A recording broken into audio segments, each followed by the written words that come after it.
आज की कहानी का शीर्षक है विद्वता पर कभी घमंड ना करें। महाकवि कालिदास रास्ते में थे, प्यास लगी। वहाँ एक पनिहारिन पानी भर रही थी।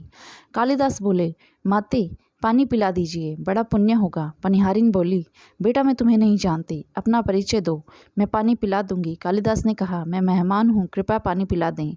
पनिहारिन बोली, तुम मेहमान कैसे हो सकते हो? संसार में दो ही मेहमान हैं, पहला धन और दूसरा यौवन। इन्हें जाने में समय कितना लगता है? सत्य बताओ कि तुम कौन हो? तर्क से पराजित कालिदास अवाक रह गए। कालिदास बोले, मैं सहनशील हूँ, अब आप पानी पिला दें। पनिहारिन ने कहा, नहीं, सहनशील तो दो ही हैं।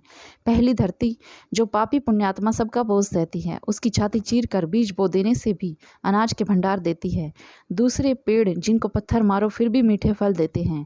तुम सहनशील नहीं हो, सच बताओ कि तुम कौन हो? कालिदास मूर्छा की स्थिति में आ गए और तर्क वितर्क से झल्ला उठे। कालिदास बोले, मैं हठी हूँ। पनिहारिन बोली, फिर असत्य है। हठी तो दो ही हैं, पहला नख और दूसरे केश, कितना भी काटो बार बार निकल ही आते हैं। सत्य कहिए कि आप कौन हैं? कालिदास अपमानित और पराजित हो चुके थे। कालिदास ने फिर कहा कि तो मैं फिर मूर्ख हूँ। पनिहारिन ने कहा, नहीं, तुम मूर्ख कैसे हो सकते हो? मूर्ख तो दो ही हैं, पहला राजा जो बिना योग्यता के भी सब पर शासन करता है, और दूसरा दरबारी पंडित जो राजा को प्रसन्न करने के लिए गलत बात पर भी तर्क करके उसको सही सिद्ध करने की चेष्टा करता है। कुछ बोल न सकने की स्थिति में कालिदास वृद्धा पनिहारिन के पैरों पर गिर पड़े और पानी की याचना में गिड़गिड़ाने लगे। वृद्धा ने कहा, उठो वत्स। आवाज़ सुनकर कालिदास ने ऊपर देखा तो साक्षात माता सरस्वती वहां पर खड़ी थी।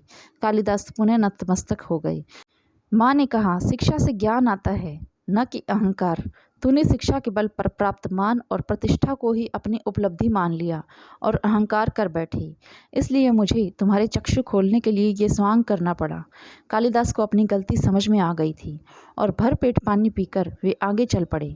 कहानी की सीख, विद्वता पर कभी घमंड न करें। घमंड विद्वता को नष्ट कर देता है, एवं दो चीज़ों को कभी व्यर्थ नहीं जाने देना चाहिए, अन्न के कण और आनंद के क्षण को। धन्यवाद।